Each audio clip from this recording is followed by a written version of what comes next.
Pendant plus de 3 décennies de pratique clinique, j'ai observé un schéma distinct dans la manière dont les patients entrent dans mon cabinet.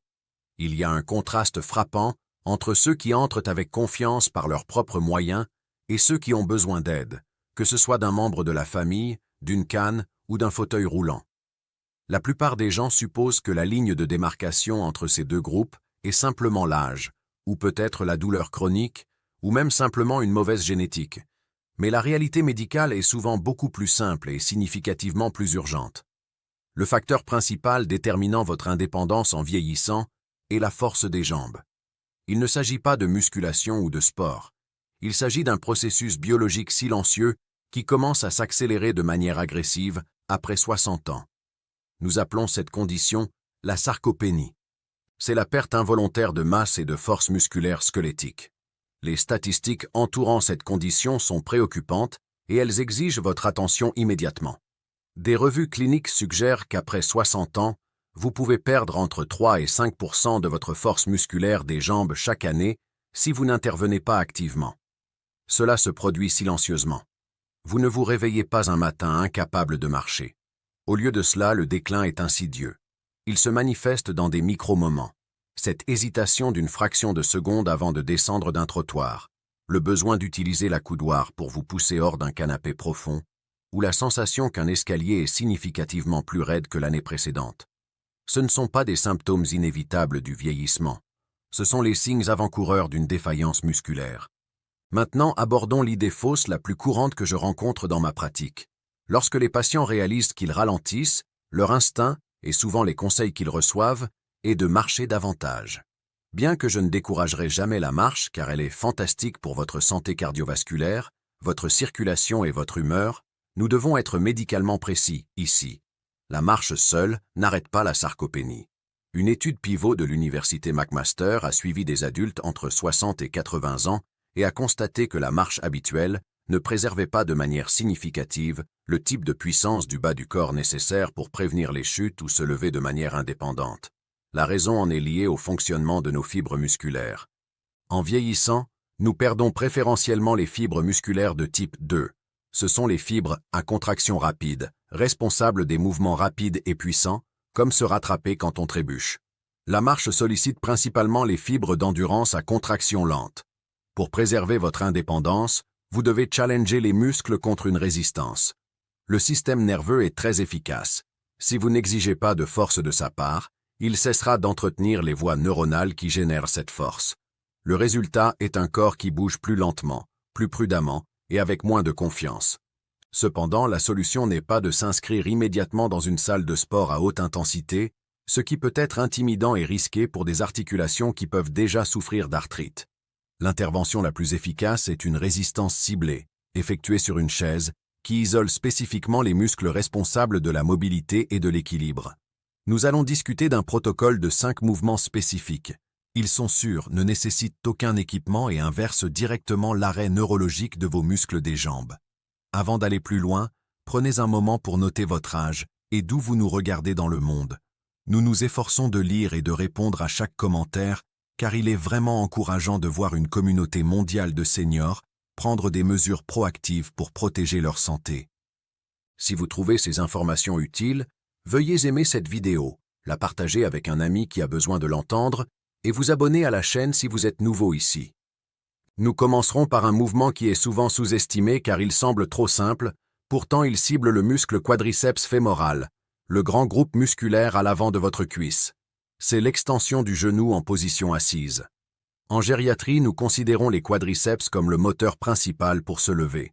Quand ce muscle s'affaiblit, vous perdez la capacité de contrôler votre descente, ce qui signifie que vous commencez à vous laisser tomber dans les chaises plutôt que de vous asseoir, et vous avez du mal à vous lever sans utiliser vos mains.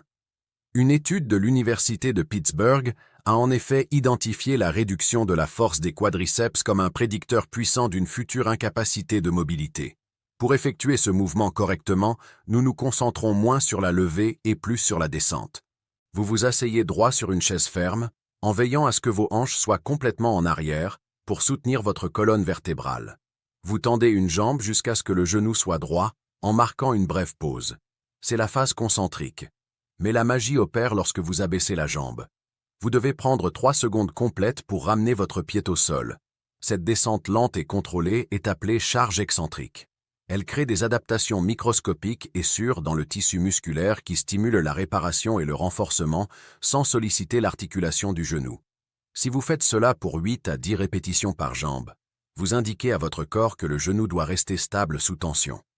En descendant la chaîne cinétique, nous abordons un groupe musculaire qui sert de principal stabilisateur de l'équilibre de votre corps, les mollets.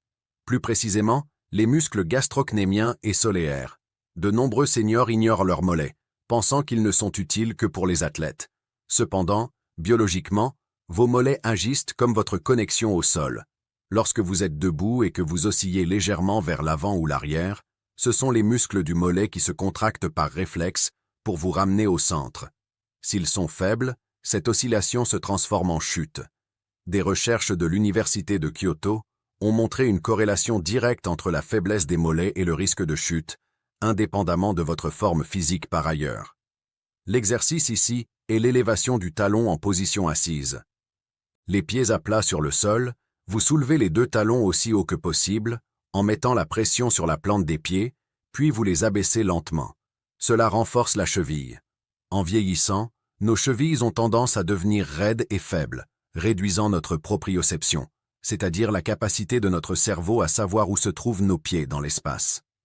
En faisant pomper consciemment les chevilles sur toute leur amplitude de mouvement, vous améliorez la circulation et réveillez cette boucle de rétroaction sensorielle, ce qui est crucial pour la stabilité sur un terrain inégal. Ensuite, nous devons aborder les fléchisseurs de la hanche par la marche assise. Ce mouvement vise à contrer le pas traînant de la personne âgée. Vous avez probablement vu des gens qui soulèvent à peine leurs pieds en marchant, traînant les semelles au sol. Cela se produit parce que les fléchisseurs de la hanche, les muscles responsables de lever la cuisse, sont devenus faibles et tendus, souvent à cause d'une position assise excessive. Lorsque vous ne pouvez pas lever votre genou assez haut, vous êtes exposé à un risque catastrophique de trébucher sur les tapis, les seuils de porte ou les fissures dans le trottoir. Une étude de l'Université Monash a souligné que la force des hanches est un facteur clé de la stabilité de la démarche. Pour ce mouvement, la posture est non négociable. Vous ne devez pas vous pencher en arrière. Assis bien droit, vous levez un genou vers votre poitrine, faites une pause et l'abaissez avec ce même compte de 3 secondes dont nous avons parlé plus tôt.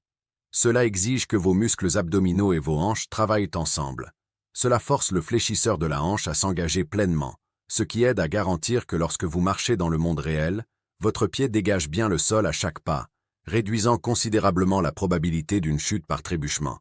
Alors que nous passons aux 2 dernières composantes de ce protocole, nous déplaçons notre attention de la simple activation musculaire vers le concept de contrôle et de réponse neurologique.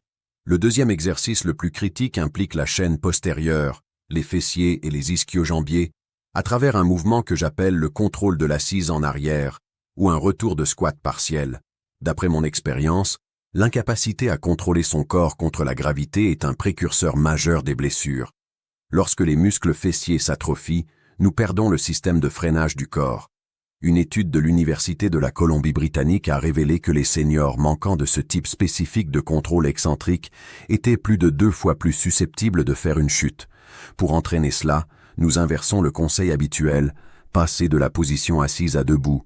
Au lieu de se concentrer sur le fait de se lever, nous nous concentrons sur la descente. Vous vous avancez sur le bord de votre chaise, les pieds bien ancrés. Vous vous penchez légèrement en avant au niveau des hanches, le nez au-dessus des orteils, et vous soulevez votre corps de quelques centimètres seulement de l'assise. Ensuite, et c'est la partie cruciale, vous prenez 4 à 5 secondes pour vous rasseoir lentement. Vous luttez contre la gravité. Vous forcez les fessiers et les ischio-jambiers à se contracter intensément pour vous empêcher de vous effondrer sur l'assise. Cela imite la mécanique de la vie quotidienne, comme aller aux toilettes ou monter dans une voiture, et cela construit une stabilité immense dans la ceinture pelvienne. Enfin, nous arrivons au mouvement le plus négligé mais médicalement le plus profond de cette séquence, la presse isométrique maintenue. Ce mouvement est unique car il n'implique aucun mouvement articulaire, ce qui le rend parfait pour ceux qui souffrent d'arthrite sévère ou de douleurs articulaires. Il repose sur la contraction isométrique, ce qui signifie que le muscle génère de la force sans changer de longueur. Une étude marquante de l'Université de Copenhague a démontré que l'entraînement isométrique pouvait améliorer les performances fonctionnelles et réduire le risque de chute en entraînant le système nerveux à recruter rapidement les unités motrices. Dans un scénario de chute, vous n'avez pas le temps de penser. Vos muscles doivent réagir instantanément pour vous rattraper. Les poussées isométriques entraînent cette rapidité de contraction. Vous vous asseyez simplement sur votre chaise et poussez vos pieds dans le sol aussi fort que vous le pouvez en toute sécurité, comme si vous alliez vous lever, mais sans réellement décoller de la chaise. Vous créez une énorme quantité de tension dans vos jambes, engageant simultanément les quadriceps, les ischio-jambiers et les fessiers. Vous maintenez cette tension pendant 10 secondes, en respirant normalement, puis vous relâchez. Cela apprend à votre cerveau comment maximiser le recrutement musculaire à la demande. C'est un signal de réveil neurologique pour le bas de votre corps. Lorsque vous combinez ces 5 mouvements, vous ne faites pas seulement de l'exercice. Vous abordez systématiquement les déficits physiologiques qui mènent à la fragilité.